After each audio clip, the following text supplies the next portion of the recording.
Bienvenue à tous dans cette émission spéciale qui va se consacrer aujourd'hui à l'analyse des sujets d'actualité brûlante en République démocratique du Congo. Nous allons aborder un sujet qui concerne les opérations militaires lancées par l'armée congolaise sans l'appui de la MONUSCO. Et aujourd'hui, la MONUSCO qui veut absolument rejoindre les forces armées de la RDC dans le cadre de ces opérations.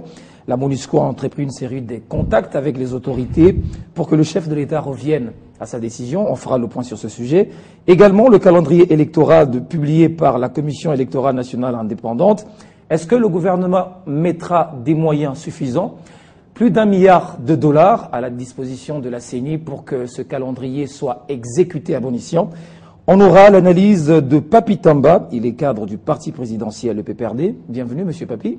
Bonjour, monsieur Fleury, je ne suis que membre. Voilà, membre, ça vous va. Et de l'autre côté, Jean-Jacques Mamba, qui est cadre du MLC, le Mouvement pour la Libération du Congo. Bienvenue. Merci. Voilà, alors je ne serai pas seul, je serai accompagné de Don des Dieux Micélé, journaliste à Congo Web. Bienvenue, Don. Merci. Fleury. Alors cette émission va se faire en co-animation. Alors la première question que j'aimerais poser, je la pose d'abord à monsieur Jean-Jacques. Aujourd'hui, on dit que la MONUSCO serait en difficulté au niveau de son contingent. Le personnel militaire ne serait pas à même de répondre sur le besoin sur le terrain. Est-ce qu'à votre avis, ce n'est pas un échappatoire? Voilà la question. Mais écoutez, je n'ai pas les informations pertinentes sur la logistique de la MONUSCO. Maintenant, par rapport au problème qui est présenté, nous, opposition, dont notamment le MLC, nous sommes focus sur le résultat. Indépendamment des alliances ou des non-alliances qui peuvent exister pour résoudre le problème des FDLR, ce qui nous intéresse, c'est de voir au moins que ce problème est terminé, ou que sera vraiment terminé, parce qu'on doit quand même le noter que ça fait plus de 10 ans que le gouvernement central n'a pas été en mesure d'apporter cette accalmie et que tous les jours, il y a quand même des poches de sécurité, il y a des viols qui sont commis, et ça n'en finit pas. Donc, suite à cette incapacité, nous sommes derrière le gouvernement en ce qui concerne la défense ou la protection des personnes et de leurs biens. Et maintenant, en ce qui concerne son partenariat avec la MONUSCO, nous n'avons pas les éléments essentiels d'appréciation parce que c'est vraiment une question militaire et technique pour pouvoir aller dans un sens ou dans un autre, excusez-moi.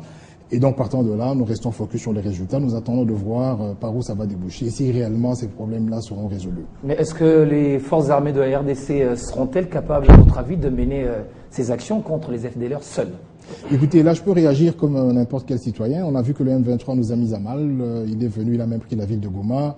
N'eût été la MONUSCO, n'eût été le renfort de la MONUSCO, nous n'aurions pas pu bouter le M23 dehors. Et nous savons que la MONUSCO est un apport assez capital. Bon, maintenant, c'est vrai, on ne peut pas ainsi inféoder nos capacités ou nos obligations régaliennes. C'est quand même l'État congolais, le gouvernement congolais qui doit faire ce travail. Savoir s'ils en ont les moyens, je ne sais pas vous le dire. Et comme je vous le dis, on le saura exactement lorsque ces opérations seront finies. Et on va évaluer sur une certaine période pour voir s'il y a l'accalmie, si la paix et l'autorité de l'État est rétablie, ainsi le disait le chef de l'État. Et nous considérons que c'est encore un vœu. Parce que ça fait 10 ans que pendant tous les congrès, on nous explique cette chose-là, mais ça n'arrive pas. Donc, nous sommes focus sur le résultat. Je vais passer la parole à mon confrère Don des Dieux, mais avant, est-ce que du côté du MLC, comment vous avez accueilli la décision du chef de l'État de mener ces opérations, que la RDC mène ces opérations seule? Écoutez, nous sommes un parti républicain, nous ne pouvons qu'être fiers de savoir que nous sommes en mesure de résoudre des problèmes nous-mêmes. Maintenant, est-ce que c'est un effet d'annonce? Est-ce que nous aurions le même discours par rapport à toute l'aide que nous recevons? Parce que nous sommes un pays en sous-capacité à tous les niveaux. Déjà, je peux pas citer le nombre de projets pour lesquels nous avons besoin de l'assistance internationale. Donc, j'aimerais que cette fierté-là soit traduite à tous les niveaux, dans tous les domaines de la vie publique. Je serais tout à fait fier d'être congolais, appartenir à un pays qui résout ses problèmes seul, ses problèmes politiques, de logistique, d'économie et du social. Mais là, j'ai plus l'impression que c'est un effet d'annonce, c'est peut-être lié aux querelles qu'il y a avec la MONUSCO. Et je crains fort que cette fierté ne soit pas traduite par une pacification totale de l'espace congolais, du territoire congolais. Et si ça sera le cas, ça va se limiter juste à cette annonce-là. Et on va continuer à vivre toutes les difficultés que nous avons vécues depuis l'accession, depuis 2006, 2011 jusqu'à aujourd'hui. Nom de Dieu. Vous l'avez dit, M. Jean-Jacques, c'est depuis un certain temps qu'on constate cette sorte de désamour entre le gouvernement congolais et la MONUSCO, et dans plusieurs cadres, dans plusieurs domaines. Est-ce que vous pensez que cette fois-ci, ça soit l'issue pour qu'on puisse mettre un terme à cette collaboration entre la MONUSCO et le gouvernement congolais, et quel est le vœu du MLC en tant que parti politique? Écoutez, vous savez, même dans les pays développés, lorsqu'il y a des problèmes, des fois on fait appel à des partenaires. On fait appel à des partenaires, c'est la coopération bilatérale, une coopération militaire. Donc je pense que la MONUSCO est arrivée ici parce que nous avions des difficultés. Donc la fierté du MLC, c'est d'avoir une armée républicaine et dissuasive qui peut garantir la sécurité des personnes et de leurs biens sur l'ensemble du territoire national. Ça, c'est le vœu du MLC. Bon, maintenant, nous n'aimerions pas entrer en guerre avec des partenaires qui peuvent nous solliciter. Aujourd'hui, c'est vrai que c'est la MONUSCO, mais avec cette armée dissuasive, on peut aussi apporter de l'assistance pour apporter par exemple de la paix ou aider des gouvernements voisins qui ont des problèmes. Parce que pour l'Afrique, ce qu'il faut, le nouveau défi, le grand défi, c'est que nous ayons une Afrique pacifiée. Une Afrique pacifiée, ça va nous amener vers le développement. Donc, je ne suis pas là pour répondre à des querelles ou des discordances ou de tout ce qu'il peut y avoir entre la MONUSCO et les FARDC. Moi, je réponds de ce qui est de notre pays, et notre pays a la responsabilité d'assurer cette sécurité, d'avoir une armée dissuasive, des militaires bien payés et très disciplinés pour garantir finalement, comme je viens de le dire, je le répète, la sécurité des personnes et de leurs biens. Donc si nous atteignons cet objectif-là, même si c'est la majorité qui l'atteint, comptez sur le MLC pour applaudir. Maintenant, c'est vrai que nous avons fait l'économie de nos mains parce que nous n'avons pas réussi à applaudir pendant 10 ans. Et je crains que cela continue ainsi jusqu'à la fin de cette mandature. Je crains, mais maintenant, on verra bien ce qui va se passer. Et à quand ils parleront peut-être même langage, la MONUSCO et la RDC, parce que jusqu'à ça commence à craindre également. Hein. Ça craint.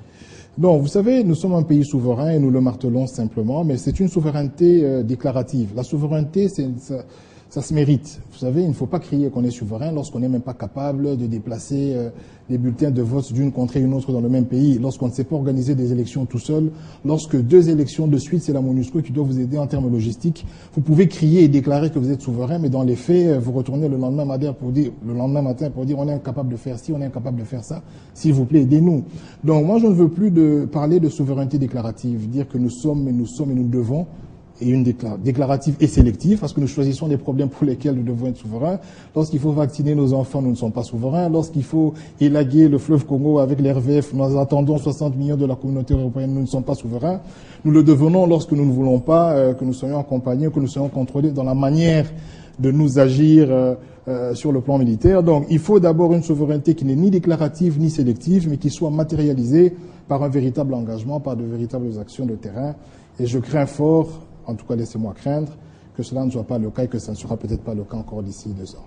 Voilà, effet d'annonce, la décision du chef de l'État a été qualifiée ainsi, mais je voudrais plus vous poser la question, est-ce qu'aujourd'hui, vous allez répondre également à ce qu'a dit tout à l'heure M. Jean-Jacques, est-ce qu'aujourd'hui, faut-il accepter, je dirais, la rétractation pratiquement de la MONUSCO qui veut rejoindre les FDLR, qui veut rejoindre l'armée congolaise dans le cadre des opérations contre les groupes armés? Écoutez, on ne peut que saluer que quelqu'un revienne à la raison après. Et si revenir à la raison devrait suivre l'essence de respecter la souveraineté de l'État qui vous accueille, ça ne peut qu'être une bonne chose. Nous ne pensons pas que dans cette démarche, qu'on peut trouver une sorte de manœuvre dilatoire. Mais j'ai cru comprendre que lorsqu'on est souverain et que dans les cadres, soit d'une coopération bilatérale ou multilatérale, on aurait recours à certains services, on cesse d'être souverain. Je crois que l'Espagne, son économie aujourd'hui est sauvée par la Chine. La Chine ne vient pas imposer à l'Espagne parce que je vous apporte de l'argent qu'il faut que vous puissiez au moins céder une partie de votre souveraineté. Je pense que c'est la fierté de tout un peuple. Et moi, je vous félicite, M. Jean-Jacques. Vous faites partie de cette jeune génération que je trouve dans l'opposition qui peut saluer et reconnaître certains faits. Mais en même temps, je ne sais pas si ça fait combien d'années vous avez adhéré au MLC, mais comprenez que le MLC est une partie des problèmes dans ce que nous avons comme problème aujourd'hui. Donc quand vous dites qu'il y a plus de 10 ans que les pouvoirs manifestent l'incapacité, l'incapacité, ce n'est plus trouver des solutions, trouver un autre terme. Si aujourd'hui on ne parle plus de M23, ça voudrait tout simplement dire que nous avons trouvé des solutions par rapport à ces problèmes. Parler de la brigade d'intervention, c'est une démarche négociée par la République démocratique du Congo dans son volet démocratique, dans son volet plutôt diplomatique. Mais vous savez qu'il est arrivé un moment où ce n'est pas l'actuel chef de l'État, c'était son papa, le feu Laurent Désiré Kabila, avait lancé une idée à tous les Congolais pour dire nous devons sauver la terre de nos ancêtres. C'est le moment choisi par le sénateur Jean-Pierre Bemba d'aller à la rébellion contre lui. Vous savez qu'est-ce qu'il avait avancé comme raison? Il a avancé comme raison en disant que le feu Laurent Désiré Kabila était dictateur. Je ne pense pas que les Congolais qui me suivent trouveraient une telle raison sérieuse pour faire la rébellion contre le feu Laurent Désiré Kabila et être une partie des problèmes. Parce que, M. Jean-Jacques, le sénateur Jean-Pierre Bemba a vécu, dans sa vie, il est né dans la dictature et il a vécu aux bonnes grâces de ces dictatures pendant 32 ans. 32 ans, c'est 10 760 jours. Le feu Laurent Désiré Kabila arrive au pouvoir le 17 mai 1997. Le 2 août 1998, ça faisait 454 jours. Il trouvait déjà qu'il fallait qu'on apporte les solutions de quelque chose, d'un trou creusé pendant 10 760 jours à 453 jours pour aller faire la rébellion. Aujourd'hui, les partis s'inscrivent dans un schéma républicain. Je dirais bravo, mais que les partis soient humbles pour ne pas sortir certains mots. Les mots incapacité, je pense que j'aimerais que entendre parler de cela par un autre Congolais qui n'a pas été partie du problème. Là, peut-être nous pouvons discuter autrement. C'est pourquoi je vous exhorte un peu à l'humilité. Alors, maintenant, par rapport à cette question de la MONUSCO, M. Floride, mais écoutez, je pense l'avoir dit au début, mais la MONUSCO doit aller plus loin. Doit aller plus loin, c'est-à-dire en tant qu'une branche de l'ONU, c'est d'abord d'assumer la responsabilité de ces situations de FDLR. C'est le lieu de rappeler ici qu'aujourd'hui, ça fait 21 ans, dans quelques mois, dans 2 mois, ça va faire 21 ans, que l'ONU a intervenu pour que ceux-là qui deviendront les FDLR plus tard puissent au moins entrer chez nous, dans notre territoire, avec tout ce que nous pourrions déplorer comme effet. La MONUSCO, qui elle-même avait commencé par la MONUC, avait eu tous les moyens et aujourd'hui, ils ont encore un mandat renforcé par rapport à la résolution 2098, où le mandat dit clairement qu'ils peuvent, avec ou sans les FARDC, travailler dans le sens de combattre les forces rebelles sur notre territoire. Donc, ça veut dire que 2 généraux soient soupçonnés quelque part de violation, ça n'efface pas leur mandat. Parce que le mandat dit qu'ils peuvent le faire sans l'appui de nos FARDC. Alors, pourquoi les sortir comme prétexte? À un moment, nous ne pouvions pas intervenir parce que nous voulons un calendrier global pour les élections. Un chantage. Pourquoi se ranger du côté des maîtres chanteurs? Pour un problème dont vous avez reçu mandat. Quel est l'enjeu politique derrière? Qu'est-ce qui se cache? Et lorsque nous savons que chaque fois que ceux-là qui sont contre les pouvoirs en place veulent au moins trouver une tribune pour dire quelque chose, ils ont encore un refuge à la même MONUSCO. C'est là qu'aujourd'hui, en ce qui me concerne, je pense que Martin Claubert a été clair lorsqu'il devait répondre à la question de RFI. Il avait dit qu'il prenait acte. À l'époque, au moins, quand les chefs de l'État avaient lancé cette annonce, aujourd'hui, ils disent que voilà, ils veulent appuyer. Nous aimerions insister que de leur part, que la démarche soit sincère.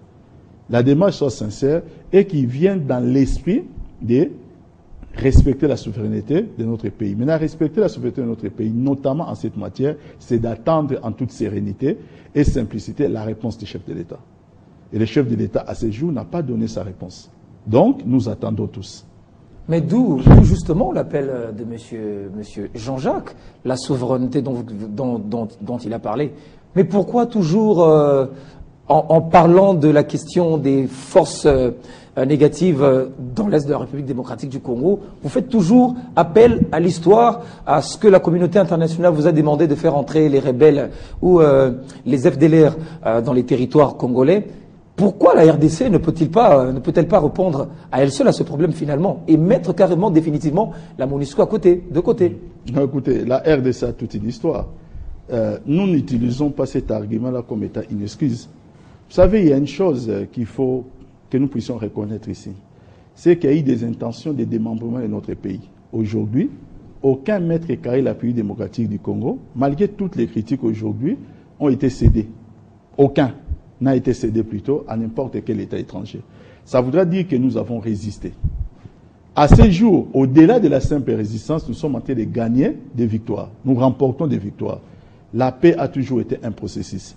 Mais si nous rappelons cela à la MONUSCO ou à l'ONU carrément, c'est pour dire que lorsqu'on est soi-même responsable d'une situation, lorsqu'on s'est mis du mauvais côté de l'histoire, on ne s'érige pas en donner des leçons à ceux-là qui essaient de faire quelque chose. On ne s'érige pas en donner des leçons à ceux-là qui essaient de faire quelque chose. C'est juste ces rappels. Ces rappels, c'est pour les appeler à l'humilité. Pour dire que, écoutez, il nous arrive tous, hein, moi peut-être, il m'arrive aussi de commettre certaines erreurs, mais je pense que je viens tête baissée lorsque je reconnais mes erreurs pour accompagner les efforts qui peuvent se faire pour réparer les erreurs dont j'ai été responsable. C'est une attitude responsable et sincère. C'est ce que nous attendons de leur part. Voilà. Monsieur Pambitamba, vous êtes du PPRD. Plusieurs tentatives d'interruption face à cette collaboration entre le gouvernement et la MONUSCO. Mais pourquoi avoir attendu que ce soit à la veille des élections, parce qu'on parle déjà des élections en 2016, pour que aujourd'hui le gouvernement prenne la haute responsabilité des FARDC? Moi, je crois que ça serait une mauvaise foi de voir les choses de cette manière, parce que le gouvernement était résolument engagé avec la MONUSCO pour mener ces opérations. Il n'y aurait pas eu de problème posé d'abord, du calendrier global, après plus tard des deux généraux de nos FARDC, il n'y aurait pas cette sorte de rupture, ça n'existerait pas. Il ne faudrait pas qu'aujourd'hui, que si la rupture, bon, je n'appellerai pas peut-être sa rupture, hein, mais si nous essayons de voir ces petits problèmes que nous devons résoudre, qu'on puisse les mettre, non, qu'on puisse les mettre que maintenant c'est les comptes de la mauvaise foi du gouvernement qui aurait des agendas cachés. Non. Le gouvernement est dans la bonne foi et dans la bonne marche. La bonne marche, c'est-à-dire dans le sens que nous voulons tout simplement rétablir la paix, et le chef de l'État avait tracé 3 différents axes pour résoudre tous ces différents problèmes. Il y a l'axe politique, les efforts sont entrepris, il y a l'axe militaire et il y a l'axe diplomatique. Et dans les volets diplomatiques, c'est là que nous pourrons maintenant mettre sur le compte du pouvoir les résultats, par exemple, de la brigade d'intervention. Mais lorsque nous trouvons qu'il y a une certaine défaillance, non pas par rapport aux vœux exprimés par le gouvernement, mais par rapport au chantage, aux gens qui veulent s'ériger en maître chanteur, nous disons qu'en 2015, la RDC, je pense que c'est un État qui vieillit et qui grandit. Nous ne vieillissons pas seulement sans grandir. Voilà. Votre réaction? Mais écoutez, je suis un peu perplexe, hein, parce qu'apparemment, on veut nous faire des cours d'histoire. On a fait même des calculs de jours. Il faut déjà noter que nous avons fait 30 ans dans ce pays, bien qu'affamé, mais dans la paix. Là, nous venons de faire plus ou moins, de 97 à aujourd'hui, nous prenons, si on doit calculer, donc c'est presque 15 ans sans la paix et toujours affamé. Ça veut dire que le MLC, on dit que le MLC est une partie du problème. Je veux rappeler que le MLC ne faisait pas partie de l'AFDL et que tous les problèmes que nous avons aujourd'hui viennent au fait de la mauvaise négociation des accords à la venue de Mosé Laurent Désiré Kabila avec ses partenaires. Vous, il fallait le combattre. Laissez-moi continuer. Nous n'avons pas eu de problème dans le Bandundu. Nous n'avons pas eu le problème à l'Équateur, d'où est originaire le président Jean-Pierre Bemba. Et il me semble ici que je n'ai pas cité un président de parti, donc je parlais de la généralité en encourageant les FARDC, bien que j'étais dubitatif. Donc, nous n'avons pas eu de problèmes dans le Bas-Congo. Les seuls problèmes que nous avons eu au Bas-Congo, c'est lorsque nos amis rwandais, James et Constant, sont venus attaquer. Ce n'est pas l'objet de l'émission. Et je regrette que M. Tamba ne s'attache qu'au volet militaire. Lorsque je parle de la sous-capacité, j'ai cité plusieurs exemples. Est-ce que le MLC est partie prenante du fait que nous n'arrivons pas à vacciner nos enfants? Le fait que pendant 10 ans, ce gouvernement n'a investi nulle part? Le problème est général. Deux exemples. Non, je vous donne 2 exemples. Prenons par exemple le dernier gros œuvre de ce gouvernement qu'on appelle Bukanga Lonzo. Est-ce que vous connaissez le président du conseil d'administration? Connaissez-vous, avez-vous la structure de cette, la structure pas seulement financière mais administrative de cette histoire de Bukanga Lonzo? Le président du conseil d'administration, c'est un Sud-Africain, je vais vous citer son nom. L'ADG, c'est un Sud-Africain. Et le troisième, c'est monsieur, si je ne m'abuse, Makaya, parce que ce n'est pas quelque chose de congolais. Donc on fait venir des Sud-Africains pour nous vendre le produit de notre terre. Et vous voulez que je continue à citer les entreprises? Sont les animateurs ou bien les résultats? On s'attend aux résultats. On parle des résultats, mais quels sont les résultats? Les résultats, c'est que tous ceux qui sont dans cette zone-là, alors que nous pouvions avoir une banque agricole pour financer nos propres paysans, ces gens-là seront sans emploi. Moi, je connais bien la province du Bandundu. Donc, cette affaire-là, c'est une affaire d'abord sud-africaine et le Congolais, le gouvernement congolais en a profité pour encore faire le grand tohu-bohu que nous connaissons l'habitude. Mais ça, ce n'est pas le sujet. Je donne ces exemples-là pour dire que quand nous parlons de sous-capacité, c'est parce que nous sommes dans un pays où il n'y a pas de compagnie de télécommunications, donc tout ce qui existe, c'est étranger. Nous sommes dans un pays où l'État n'a même pas refinancé la poste. Vous savez, la poste, ça vous permet de téléphoner sur toute l'étendue du territoire entre vous, des lignes fixes. Le gouvernement, alors que Maya Maya a été construit, l'aéroport a été construit bien après que nous ayons commencé à cotiser $50, cette Maya Maya est terminée, nous continuons à cotiser $50 et nous n'avons pas d'aéroport. Ce que nous sommes en train de dire, c'est ceci. nous ne faisons pas des cours d'histoire. Lorsque nous pouvons appuyer quelque chose, nous appuyons. Vous m'aviez entendu dire que nous sommes fiers de savoir que les FARDC peuvent finir cette mission. Ça veut dire que s'ils la finissent et que nous avons l'accalmie sur l'ensemble du territoire, nous allons applaudir. Mais ils ne nous ont pas donné la possibilité d'applaudir. Et donc, ce n'est pas parce que, après Sun City, nous nous sommes mués en parti républicain, que dans notre passé assez récent, nous avions participé à une rébellion que je peux encore justifier dans une autre mission, qu'on va nous dire, on doit être humble. De quelle humilité parlez-vous? Vous croyez que les personnes qui sont à l'Est, qui meurent, ont besoin d'entendre ce genre de discours? Ces besoins-là ont besoin de l'accalmie et nous nous encourageons. Merci. Alors, Monsieur Papitamba, je voudrais vous poser une autre question, puisque vous permettez une réaction à chaud. Rapidement. Une réaction à chaud. Allez-y. Je crois que M. Jean-Jacques, permettez-moi de revenir encore pour vous demander l'humilité. Pour la simple et bonne raison, c'est que 30 ans ou 32 ans affamés et dans la paix, mais je vis une rébellion fortement saluée par les peuples congolais. Une révolution qui est arrivée avec l'AFDEL. Vous l'avez acclamé vous aussi. Hein? Pour des gens... Oui. Non, j'ai dit, j'ai vu une révolution fortement acclamée par les peuples congolais. Pour un peuple qui a vécu dans la paix et qui n'était pas affamé, il avait mal compris. Ça me paraît assez drôle. Non, je suis sûr que M. Jean-Jacques aussi, il avait fait. Laissez-moi parler, M. Jean-Jacques. Attendez, laissez-moi parler. Je ne vous ai pas interrompu, M. Jean-Jacques. Je ne vous interromps pas. Je ne fais que répondre par rapport à vos propos. Allez-y rapidement. J'ai dit tout simplement que je vis un peuple accueillir une révolution et le peuple s'est rangé derrière certaines personnes pour chasser certains de vos amis, puisque vous avez gardé encore alliance avec certains de ces amis. C'était une partie aussi de vos amis. Alors, aujourd'hui que vous veniez nous dire que maintenant le problème c'est ce que le peuple a salué et que vous refusez de reconnaître que les efforts que tout le monde peut voir, des efforts que tout le monde peut voir dans notre pays, ne serait-ce que par la transformation en profondeur de ce que nous avons dans notre pays, pour maintenant vous limiter dans certains cas que vous aimeriez maintenant prendre comme une sorte de boule de cristal, c'est-à-dire je vais faire une magie dans un monde où la magie n'est pas possible. Je vais vous dire une chose, les peuples congolais connaissent ces politiciens, connaissent son histoire. Ils savent qui est qui. Les peuples congolais savent dans ces pays qu'il y a la gestion de votre président à une société qu'on appelle Sibé-Zahir. Les peuples congolais se rappellera de ça. Les peuples congolais peuvent se rappeler de la défaillance. Les peuples congolais peuvent se rappeler que pendant 3 ans, nous avons co-géré les pays, mais vous avez eu la responsabilité de l'économie. Et qu'aujourd'hui, vous parlez des choses que vous n'avez pas été en mesure de faire, qui se font aujourd'hui. Les peuples congolais, ne vous en faites pas, ces peuples-là n'est plus naïfs, ils se rappellent de tout cela. C'est pourquoi je ne suis pas surpris d'enregistrer des départs dans votre parti en cascade. On ne sait même plus quelle est la fibre de la MDMLC. On ne sait plus on ne sait même plus la déterminer. Et ça, je peux le comprendre. Vous êtes de la génération qui arrive peut-être, où vous ne savez pas que les éléphants avaient déjà compris des choses, ils sont partis. Maintenant, je vous souhaite bonne chance pour construire là où les éléphants ont échoué. Je peux réagir? Écoutez, je comprends que M. Tamba a une grosse faiblesse parce que nous parlons des choses d'État. Et il ramène à la gestion privée de M. Jean-Pierre Bemba qui avait Sibé-Zahir. Non, mais parce que s'il n'a pas pu gérer une petite structure, il faut faire très attention. Il ne pourra pas le faire avec un grand État. On va continuer avec les exemples. Le contribuable paye pour que nous ayons l'hôpital du Cinquantenaire. Pouvez-vous m'expliquer pourquoi il est sous gestion d'Indiens? Au fait, ce que je veux dire, c'est quoi? Nous ne sommes pas des donneurs de leçons.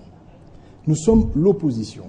Et l'opposition doit évaluer le travail de la majorité. Et ce travail, nous l'évaluons du jour au jour. Aujourd'hui, vous me dites que le pays, il y a des choses qui sont visibles. Vous savez, on ne serait pas ici si on doit discuter des choses comme Transco, l'hôpital. Non, on serait ici pour discuter de la pension.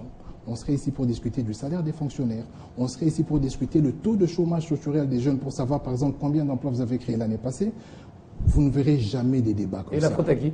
Mais c'est la majorité qui doit nous fournir ces éléments et c'est la majorité qui doit créer le cadre propice pour que nos jeunes soient employés. Vous savez que le campus et toute l'université produisent en moyenne 20 000 personnes par an et nous sommes incapables d'absorber 1000 chaque année. La majorité y travaille continuellement. Donc, pour qu'on ne sorte pas du débat, parce que moi je ne fais pas un débat du genre est-ce que M. Kabila, le président de la République, est meilleur gestionnaire que M. Bemba? Nous sommes dans un débat ici sur la MONUSCO. J'ai donné mon avis pour dire à ce niveau-là, nous n'allons pas faire trop de commentaires, nous attendons les résultats. Pas seulement pour cela, mais pour toutes les autres questions. Sur la santé, nous attendons les résultats, parce qu'ils ne sont pas probants.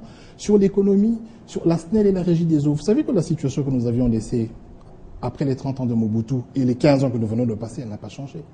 Nous sommes toujours à 1% de taux Vous savez, d'électrification. mais c'est Jean-Jacques. Ne m'interrompons pas, parce que vous avez essayé d'aller... Vous déviez la discussion. On va faire simple. Restons dans ce débat. Le débat qui consiste à dire, est-ce que nous sommes aujourd'hui capables d'éradiquer le mouvement FDLR? Moi, j'ose le croire, mais j'ai des craintes parce que je n'en suis pas sûr. Et je crois que c'est ça la question. Maintenant, si M. Tamba aimerait bien une émission dans laquelle on va faire l'exégèse du parcours de nos formations politiques, je suis tout à fait disposé. On peut le faire pendant 1 heure. Et pour son information, j'ai 9 ans MLC. Il ne va vraiment pas m'apprendre ce qu'il y a dans mon parti. S'il n'a pas eu la chance de me rencontrer avant. Hein, donc c'est un peu ça. Je ne fais pas l'exégèse du PPRD, mais parlons des faits de la gestion. Et c'est le Non, PPRD. mais M. Voïd, je ne tomberai pas dans ces panneaux où lorsqu'on critique, on critique un régime et on refuserait à ces régimes le droit de critiquer à son tour ou même de se protéger. La question était sur la FDLR. Vous avez pris une direction. Permettez qu'on vous réponde par rapport à ces directions-là. Maintenant, je suis très à l'aise devant vous. C'est que tous les éléphants qui étaient avec vous sont avec nous, pour la plupart. Ils ont eu des langages plus durs que ceux que vous avez aujourd'hui.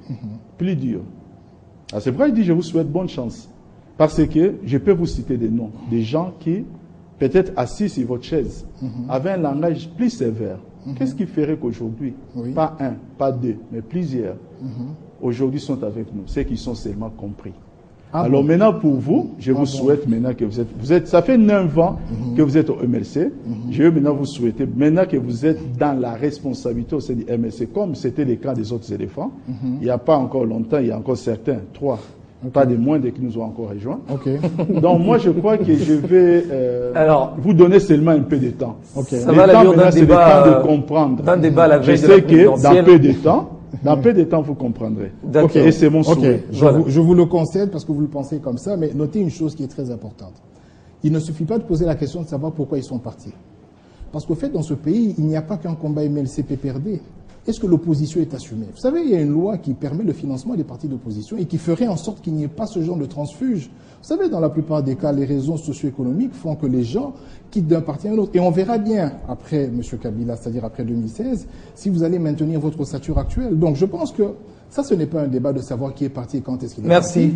Restons dans ce qui est le plus essentiel et restons dans le thème de l'émission. Alors, merci. Je crois que nous n'avons pas pu évoquer l'autre thématique.